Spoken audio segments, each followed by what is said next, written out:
апошні дзень кастрычніка на платформе YouTube з'явіўся новы беларускі інфармацыйна-аналітычны канал под назвай «Сэнс». З апісання канала вядома, што ён фокусуецца на падзеях вакол ды ўнутры Беларусі і створаны намаганнямі міжнароднай журналісцкай і экспертнай супольнасці. Уласна, пра сам канал і яго мэты, таксама пра беларускі блогінг як з'яву. Празмаўляем з вядоўцам «Сэнса», журналістам і блогерам Валерам Руселікам. Валер, добрай ночы. Прывітанне, Роман, і прывітанне ўсім слухачам Радыёнет. Раскажы, як ты сябе адчуваеш вось па гэты бок, калі ты не журналіст, а спікер? Ой, вельмі класна адчуваю. Ведаеш, у журналістаў, якія працуюць доўгі час у жанрах публіцыстычна-аналітычных, калі даводзіцца ўвесь час перапытваць чужое меркаванне, а што вы, оно ж назапашваецца, што і самому ёсць што сказаць. І ўвесь час думаеш, хто б мяне запрасіў на гэтую тэму пагаварыць? Ох, я б сказаў. І таму, в прынцыпе, абсалютна файна сябе адчуваю, яшчэ ўлічваючы, што абсалютна сяброўская атмасфера, і ўлічваючы, што я абажаю радыёфармат, гэта найлепшы від медыяў, якому я не перастаю прызнавацца ў каханні. Ну вось, дарэчы, да, ты далучыўся да новага, можна назваць гэта медыям «Сэнс»? Канешне, можна. Ну вось, ты далучыўся да новага медыя, так разумею, ты яшчэ і спрычыніўся да яго стварэння. Распавядзі, што такое «Сэнс», які ў ім сэнс, хто прыдумаў, калі і колькі на гэта ўсё пайшло часу? Слухай, наконт далучыўся, это такое, мне хацелася б сказаць, што все-таки я стаяў таксама ў вытокаў. Стваральнік, просто можна называць я стваральнікам, але не адзіны. Добра. Так, і ты ведаеш, у беларускай рэчаіснасці, на жаль, мы не паўсюль не ўсё можам адкрыта сказаць, таму вось я не ўсё распавяду пра той, хто яшчэ быў, хто яшчэ стваральнікі, захаваем такую рамантычную інтрыгу. Газдэп. Не, гэта ўсё абсалютна звычайныя беларусы, і гэта журналісты, і сама ідэя «Сэнсу», яна з'явілася якраз, прынамсі, адна з прычынаў была гэта такая стома і выпаленасць ад больш такой класічнай журналістыкі, калі захацелася, ведаеш, больш нейкай душэўнасці і таксама раскрыцця тэмаў, якія не трапляюць у навінавы фармат. Таму што калі ты гаворыш папросту пра навіны, вось канкрэтная тэма, вось што па ёй, ёсць пэўны алгарытм, а разам з гэтым ёсць тэмы, якія таксама актуальныя, не менш актуальныя за навіны, але з-за гэтай пастаяннай плыні іх няма куды утыркнуць. І вось гэта ўсё збіралася, і вось мы абмяркоўвалі з калегамі, як і што з гэтым рабіць, і вось нарадзілася такая ідэя новай медыяпляцоўкі, да якой я прыдумаў назву «Сэнс». Не перастаю гэтым хваліцца. Класная назва. Просто мне падаецца, што дзесьці была такая структура iSense, у якой прыбралі вось гэты момант «I» і атрымаўся «Сэнс». Гэта вельмі прыгожая метафора, але насамрэч гэта не платформа iSense, хаця мы сябруем з імі, бо там вельмі шмат файных сапраўды экспертаў, людзей, якім ёсць што сказаць. Мы з задавальненнем з імі супрацоўнічаем. Яны з'яўляюцца ў нас таксама ў эфіры. Зрэшты, мы адкрытыя не толькі для іх, і там ідэя ўвогуле «Сэнсу» была зрабіць такую медыяпляцоўку, дзе можна выказацца абсалютна розным людзям. І мне здаецца, што вось калі такіх пляцовак будзе больш, гэта не ёсць канкурэнцыя камусьці альбо чамусьці, то будзе толькі і толькі лепей. І нагул я адразу скажу, што мы зараз жывем, вось журналісты, блогеры, мы жывем ва ўнікальны час, вось калі адкінуць увесь негатыў, маецца на ўвазе, што мы жывем у час, калі мы перасталі нават на словах быць канкурентамі адзін адному. Калі раней, там мы там штосьці прыхаваем, а вось мы зараз, мне здаецца, вось масава знікла адчуванне нейкай канкурэнцыі, і мы все абсалютна ў адным чоўне і робім абсалютна адну справу, і чым больш вось сэнсаў, там іншых пляцовак, радыўныя, там будзе там нейкія новыя аддзяленні, там альбо яшчэ штосьці. Это будзе супер круто, мне здаецца. Распавядзі трошки больш пра каманду, хто гэтыя людзі. Я так разумею, што ты там кіруеш амаль усім, але ёсць яшчэ нехта, правильно? Ты ведаеш, я так не скажу, хаця б з-за таго, што ёсць магчымасць, што мае калегі па сэнсу таксама слухаюць наш эфір, і яны мне завтра так пальцем скажуць: штосьці ты занадта тут загнуў. Не, абсалютна.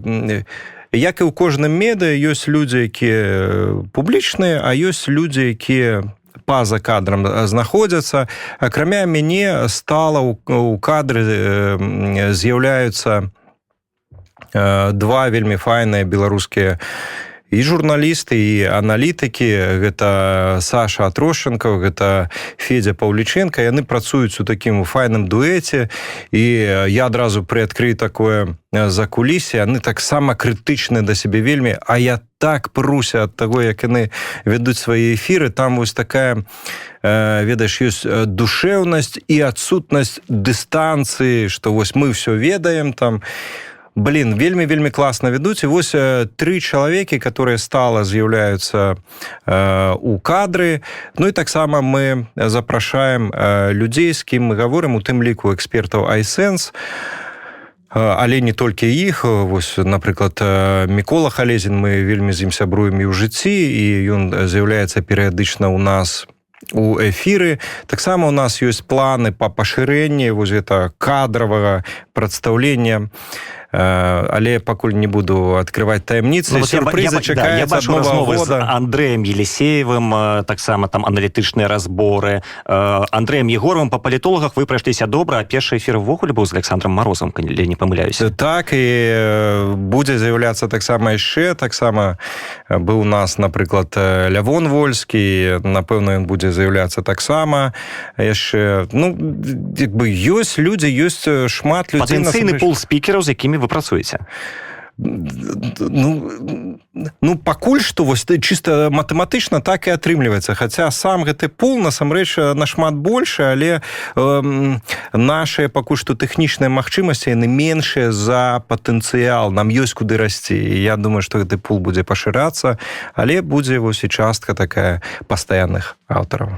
І тады вось узнікае такое пытанне, таму што я таксама глядзеў твае праграмы, і мне адзін момант там спадабаўся, і мне выклікаў такое пытанне: як ты сам далучыўся да сэнсу? Таму што, звычайна з экспертамі павінны размаўляць такія адукаваныя, прафесійныя журналісты. На што ты намякаеш? А твая цытата, увага, нічога не прыдумаў.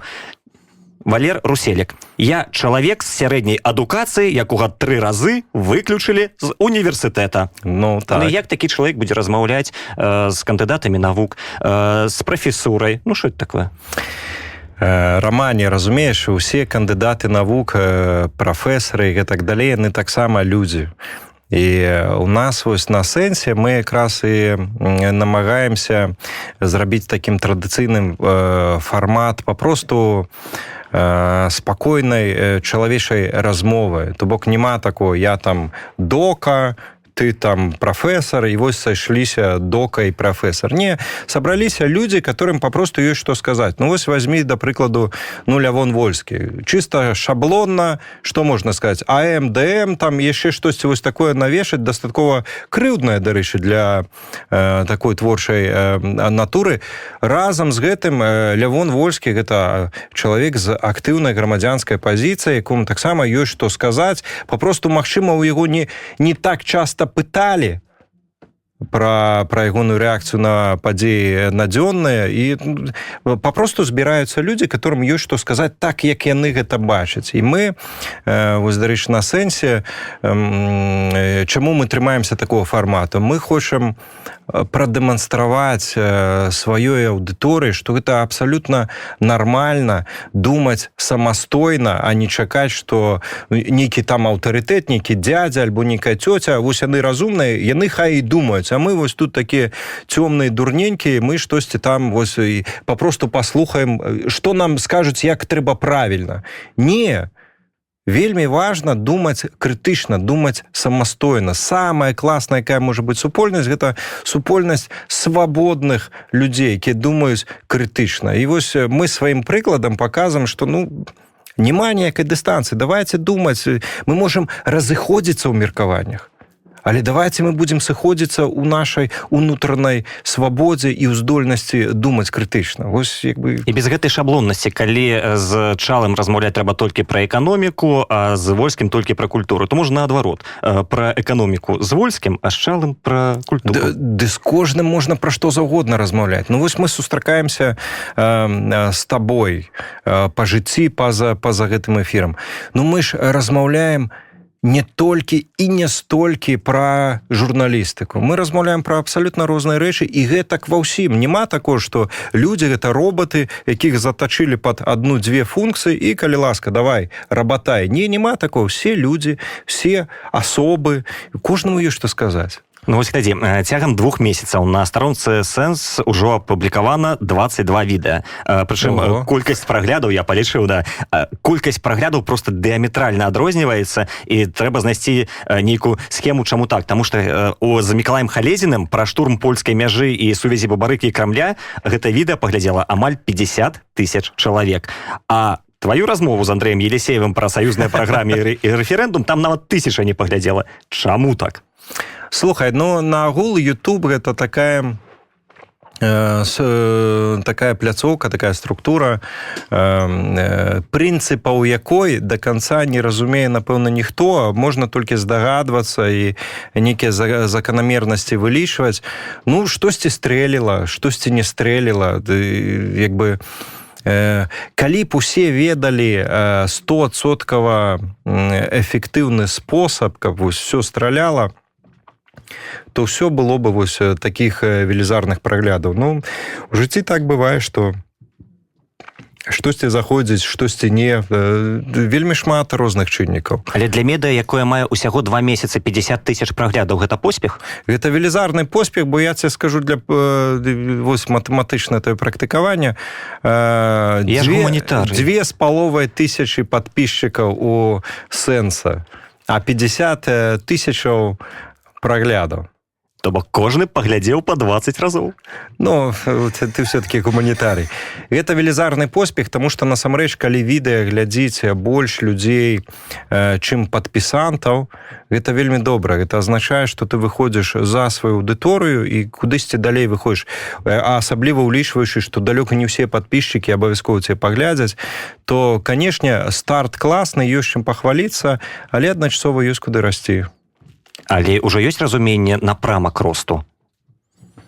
В сэнсе, да чаго вы будзеце імкнуцца? Вось нейкая задача, да якой вам трэба асягнуць? Слухай, на Ютубе, напэўна, у кожнага задача расці. Вось, нам бы хацелася расці. Калі не браць... Гэтыя кнопкі там залатыя, брыльянтавыя, срэбныя. Слухай, калі яны будуць, гэта ж будзе прикольна. Мне здаецца, усе блогеры, усе ютуб-аўтары, яны нездарма і вешаюць, таму што ёсць нейкі ў гэтым прикол, гэта бляск, вось там, альбо срэбраны, альбо залаты, альбо гэтак далей. Канешне, гэта будзе прикольна і прыемна, але, напэўна, все-таки...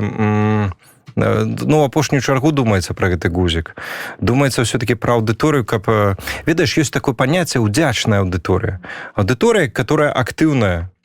І аўдыторыя, калі мы лічым, што класна было б, каб больш людзей крытычна думалі самастойна, і калі вось такая аўдыторыя будзе, колькі яе не будзе, гэта ўжо будзе класна. Будзе яе больш класна. Неяк думаеш больш пра гэта, а не пра гузік. Хаця будуць гузікі, супер. І будзем шчырымі. Асабіста я больш цябе ўсё ж таки ўспрымаю як журналіста Белсату, таксама як блогера Дарогу, і а не як пакуль ўсё ж таки толькі 2 месяцы твайму новаму праекту, і таму пытанне хіба ад тваіх фанатаў. Ці не стане менш ЧБ на старонцы дарогі, які зараз будзе займацца іншым праектам? Слухай, ну менш ЧБ стала,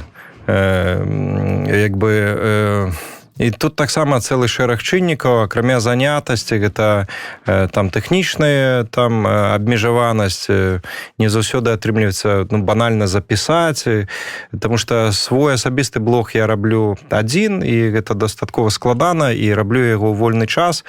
А які вольны час бывае ў людзей, которые ўвесь час заняты? Гэта час, які ты можаш аддаць на сон. Ось, альбо нейкі там выходныя і так далей. І у мяне на маім блогу рэдка зараз відэа выходзіць. Мне ўвесь час хочацца зрабіць, у мяне ёсць некалькі падрыхтаваных зараз выпускаў важных. Але ты ведаеш, разам з гэтым, акрамя гэтай занятасці, я стаў радзей выпускаць, таму што я неяк інакш стаў ставіцца да кантэнту, які я выпускаю. Мне стала менш цікава рэагаваць папросту на навіны, і, магчыма, гэтымі словамі я магу сказаць, што я як журналіст сканчаюся, а больш сябе асацыюю менавіта як блогер. Я стараюся зараз апошнія, калі выпускі ты бачыў, нік падымае такія тэмы, таксама дастаткова далёкія ад навінаў, то бок тэмы, якія не трапляюць у гэты фармат. Чаму і сэнс, працяг гэтай філасофіі адбыўся. Але я ўсё-таки спадзяюся, што ЧБ адновяцца. Сёння я напісаў себе ў Фейсбуку, што можа мульт намаляваць. У мяне калісьці мульты былі, і таксама такая аддушына была. Калі твою старонку прагартаць на низ, то акурат яны там і ёсць. Яны засталіся, все на месцы. Ёсць, і, канешне, заўсёды застаецца надзея на тое, што ўсё гэта вернецца, вось яшчэ трошачкі, і абавязкова будзе. Таму я б не сказаў гучна фанаты, але аматары маёй творчасці, маёй дзейнасці, калі вы зараз слухаеце, я хачу вас супакоіць. Асабіста я не ставіў крыжа ані на адным з відаў сваёй творчасці. Я, наадварот, яшчэ больш сябе асацыюю са сваім каналам, з сэнсам, як працягам сваю філасофію, якую я прасоўваю на сваім канале. Я не паставіў на крыж. То бок крыж на ўсім гэтым, то бок як толькі атрымаецца, адразу все будзе. Ну і вось журналіст Валера Руселік і блогер Дарога. Наколькі гэта розныя асобы? Ну, розныя асобы, цяжка адказаць. І адначасова і той жа самы чалавек, і ёсць розніца. Розніца ў тым, што все-таки гэта розныя віды дзейнасці. Умоўна кажучы, калі ты рыбак, і калі ты, я не ведаю, паліцыянт, нават калі ты адзін чалавек, ты рознай дзейнасцю займаешся, і гэта свой адбітак пакідае. Але разам з гэтым, все-таки адзін чалавек, і тыя людзі, хто ведае мяне як журналіста, тэлежурналіста найперш, яны таксама напэўна адзначаюць, што у мяне, магчыма, праблемы з трыманнем такіх журналісцкіх стандартаў. Я такі больш блогерскі журналіст, можна так сказаць. Вось такое змешэнне адбываецца. Але чаму яно адбываецца? Адбываецца, таму што мне здаецца важным заставацца самім сабой ва ўсім, у любой дзейнасці, незалежна блогерства, рыбалка, журналістыка. Многія нашыя калегі, калі толькі прыходзілі на тэлевізію, і я з імі размаўляў, перапытвалі, хто толькі пачынаў, ведаеш, у студыю зайсці, а як, што спытаць. Я заўсёды ўсім казаў аднолькава. Папросту будь сабой, таму што калі ты ёсць сабой, гэта найлепшае, твоя форма існавання, ты найлепшы можаш быць толькі калі ты сам, які ты ёсць. А ўсё астатняе другаснае. Разумееш? І, магчыма, так блытана я адказаў на твоё пытанне. Але я ўсё зразумеў. І адна з тваіх такіх асноўных праяваў — гэта беларуская мова. І я таксама чуў, нават не столькі чуў, колькі чытаў у каментарах пад тваімі відэа, што Валер, ты давай па-руску, ведзі свае праграмы, і ў цябе будзе не 15,5 тысяч падписчикаў, а 155. На што ты адказваеш, што? Ой, я уже не памятаю, что я отказываю. Ну, там я по-рознаму отказывал, так старался больше творча до людей падыходзіць, потому что калі один раз отказываешь, а яны все равно задаюць пытанне, напэўна, неяк інакш трэба адказаць. Разумееш, мне не вельмі цікава рабіць штосьці не беларускамоўнае. Калі людзям патрэбна расійская мова, яны пакутуюць з-за беларускай мовы, ну, калі ласка, свет вялікі, можна пайсці там у расійскамоўны YouTube, можна у ангельскамоўны YouTube, у кого там з ангельскай мовай лепей, і так далей. Я ж нікога сілком не трымаю. Чаму я раблю па-беларуску, там займаюся там блогінгам? Слухай, ну, напэўна, гэта ўсё-таки пытанне прыярытэтаў. Мне менш важная колькасць падписчикаў, чым беларускамоўная прастор. Ну, назовем гэта так. Таму што калі б я гнаўся за блогінгам, то я за колькасцю падписчикаў, то я, напэўна, не толькі не па-беларуску бы рабіў, але і не займаўся бы тэмамі, тымі, якімі я займаюся. Гэта не самыя папулярныя тэмы. Я ў адным з апошніх ЧБ пра гэта, дарэчы, згадваў, што вось мне важна зараз гэтыя тэмы падымаць, хаця яны не вельмі папулярныя, і ў мяне пасля кожнага выпуска людзей больш адпісваецца, чым прыходзіць да мяне. Мне прасцей нічога не рабіць і не выказваць, каб у меня аўдыторыя так імкліва не змяншалася. Але гэта зноўку это пытанне прыярытэтаў. Мне важна гаварыць гэта, і я цудоўна разумею, што калі мы дэкларуем каштоўнасць беларускай мовы, нейкія яшчэ такія каштоўнасці, і няма для гэтага нейкіх вось такіх умоваў, каб гэта само па сабе развівалася, ну, значыць, колькі мы створым гэтай жыццёвай прасторы для беларускай мовы, столькі гэтай прасторы і будзе. Ўсё вельмі проста. Я раблю тое, што раблю. Урэшце, я беларускамоўны. І калі мы толькі што гаварылі пра тое, што важна заставацца сабой, ну, слухайце, я беларускамоўны чалавек 25 гадоў. Гэта большую частку свайго жыцця. І мне перакручвацца і фальшывіць дзеля чаго? Я не бачу аніводнай матывацыі. Колькасць падписчикаў не з'яўляецца настолькі моцнай матывацыяй, каб перастаць быць сабой. А блогерства гэта выгадна? Гэта пра грошы? Гэта залежыць. Беларускамоўнае блогерства гэта не пра грошы. Адразу скажу, там вельмі проста, можна зайсці нават паглядзець, колькі YouTube прапаноўвае за прагляды камерцыйныя. Слухай, там розніца ў дзесяткі разоў. Беларускамоўны контент, ён практычна дармовы ідзе, і разлічваць на тое, што ты будзеш жыць з манетызацыі, гэта прынамсі наіўна.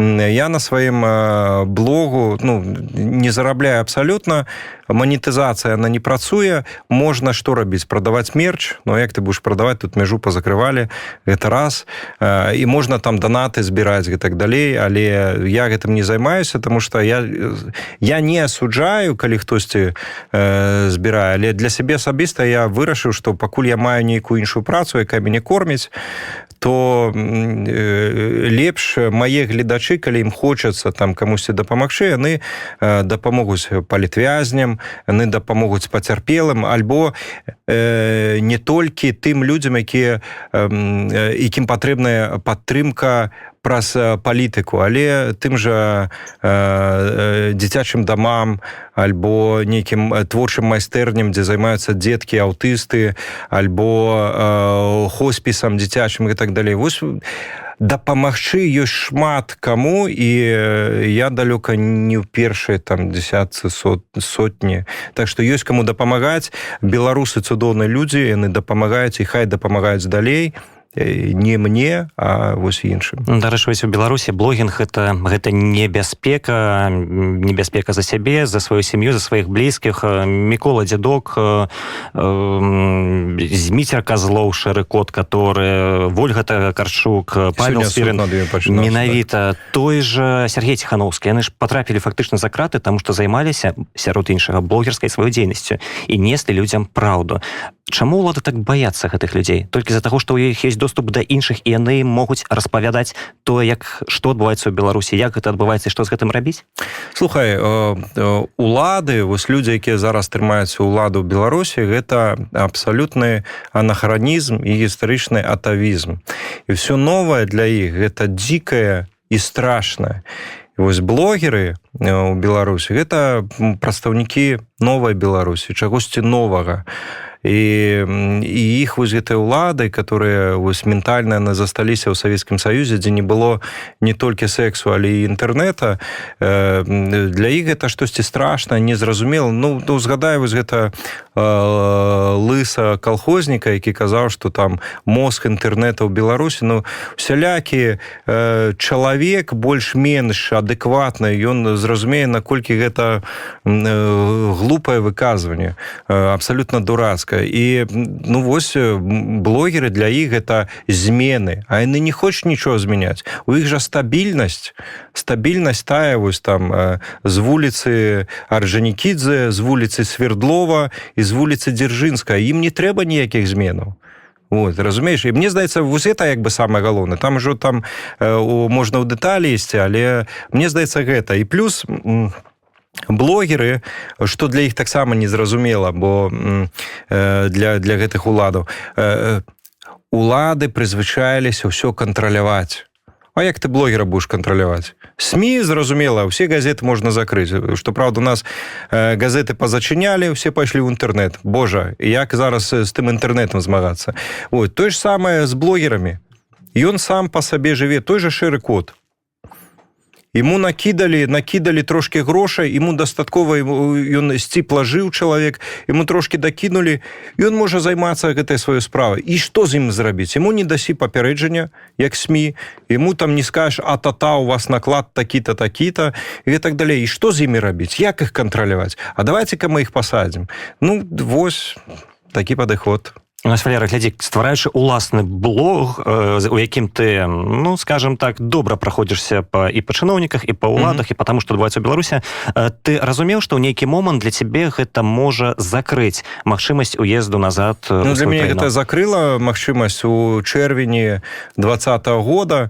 Тады ў 2020 годзе, у чэрвені якраз мне пераслалі, быў складзены такі топ-20 блогераў, палітычных інфлюэнсераў. Я там быў на 18 месцы, Мікола, дзядок, быў на 19, а мы з ім сябруем даўно і так спаборнічалі заўсёды. Я ім казаў, ты на 19, я там лепей за цябе. Дык вось, гэтая 20-ка, яна яшчэ ў 20-м годзе вся апынулася альбо за кратамі, альбо за мяжою. Вось. І якраз тады, калі пачалося ўсё гэта паляванне на блогераў, я для сябе вырашыў, што, ну так, пэўны час я не буду прыязджаць у Беларусь, таму што, ну, як бы сядзець у турме гэта менш прадуктыўна. Ці разумеў я гэта? Так, разумеў. Чаму я на гэта пайшоў? Бо ты ж не пабачыш мамы, ты не папаліш вогнішча на нёмне, ты не сходзіш з братам на рыбалку і гэтак далей.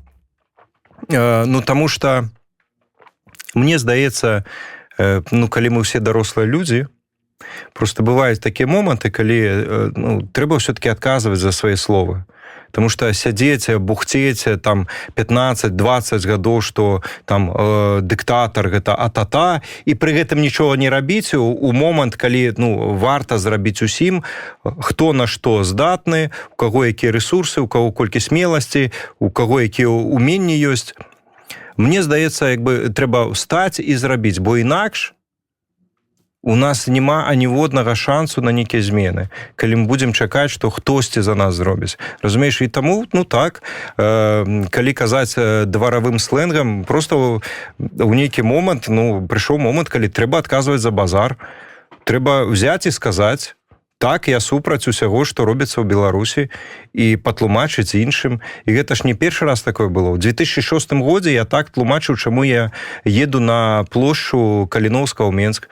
Тое ж самае, тому што, а як ты цэлымі гадамі там бегаў, там сцягі развешваў па начах, а калі трэба ўстаць і выйсці тварам у твар, а што ж ты будеш хавацца? Ось, таму, ну, вот такое. Хаця я пры этом, я адразу скажу, я там не раблю з сябе нейкага супергерою. Беларусі хапае герояў, супергерояў, іх вельмі шмат, таму вот, можна не прымазвацца, можна просто шанаваць. Дарэчы, пакуль некаторыя супергероі сядзяць, іншыя на гэтым фоне спрабуюць набіць сабе такіх палітычных авансаў, вылезці на гэтым сімфоне. І вось як мы размаўлялі пра топ-ліст блогераў з 20, які ты ўвайшоў, цяпер жа у Беларусі з'яўляецца вельмі шмат такіх блогераў-інфлюенсераў, якія маюць, ну, неадназначную рэпутацыю, і пры гэтым яны збіраюць вялікую колькасць падпісчыкаў, фаловераў, якія іх глядзяць і вераць всяму таму, што яны кажуць. Вось чалавек з неадназначнай рэпутацыяй ззаді сябе павесіў беларускі сцяг і пачынае распавядаць, як мы будзем змагацца за дэмакратыю, як мы будзем развіваць все наши там магчымасці, як мы зробім нашу краіну дэмакратычнай. І людзі, беларусы, глядзяць і думаюць, да, так вось так жа ж і трэба. У нас, як у нацыі, яшчэ не склалася такое крытычнае мышленне? Слухай, нацыя гэта не ёсць штосьці вось як адзіны арганізм, за які вось можна сказаць, што вось мы ўсе думаем слушна, мы ўсе думаем вось так. Не, ўсе людзі абсалютна розныя. Тое, што ў пэўным сэнсе мы вучымся думаць самастойна, гэта абсалютная праўда, але вось тое, пра што ты кажаш, не трэба забывацца, што вайна, якая вядзецца супраць беларусаў, гэта не толькі там палітычная, эканамічная, але і інфармацыйная вайна, і з'яўленне вось такіх, як я калісьці сфармуляваў, траянскіх коней байнету. Гэта таксама частка гэтай інфармацыйнай вайны. Адзінае, што можна супрацьпаставіць гэтаму, гэта не улазіць у гэта вечнае змаганне, там, выкрыццё і так далей, а папросту заклікаць усіх людзей з розных аўдыторый, абсалютна розных блогераў, думайце самастойна, думайце крытычна і рабіце ўласныя высновы, незалежна ад таго, якога блогера вы слухаеце альбо глядзіце.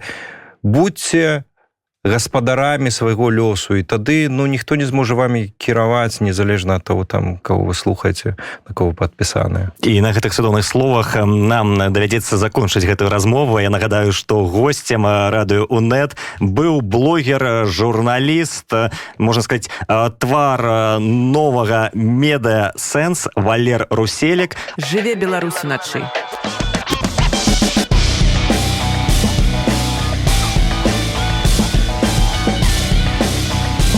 Белорусские ноцы.